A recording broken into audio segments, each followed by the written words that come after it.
It's like you hold the breath and you just wait. You cannot properly go back to your normal life. We spoke to Ukrainian Montrealer Tetiana Skarzhanovska and her sister-in-law Alla Tichenko in 2022.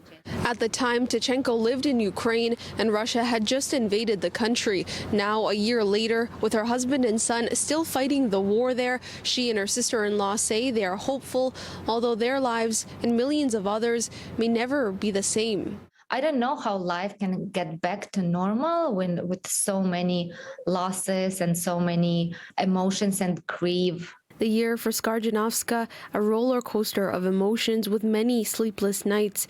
With family and friends still in Ukraine, her father, at the age of 54, was called to serve not long after we spoke. You just hold your breath even more and you hope that you'll see him.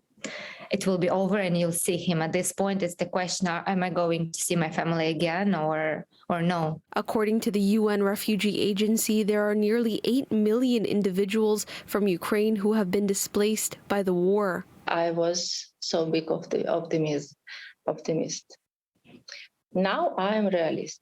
Skarzhanovska's sister-in-law Alla Tichenko, now living in Scotland with her daughter, says while she's thankful for her temporary home, being apart from her husband and her son for now more than 6 months has been hard. More than 20 years we were together, and it's hard. It's really hard for me.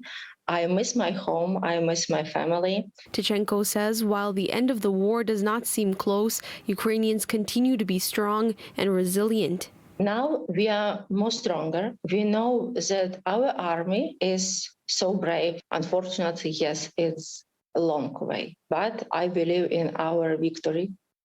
I know we will be winners. I know it.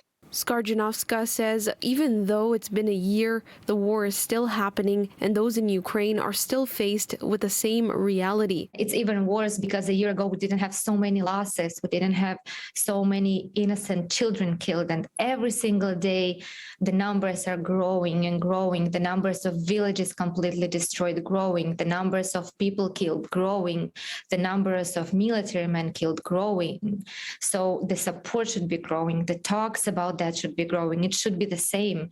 It should be even more than a year ago, because it's not over. It's happening every single day. In Montreal, Felisha Adam, City News.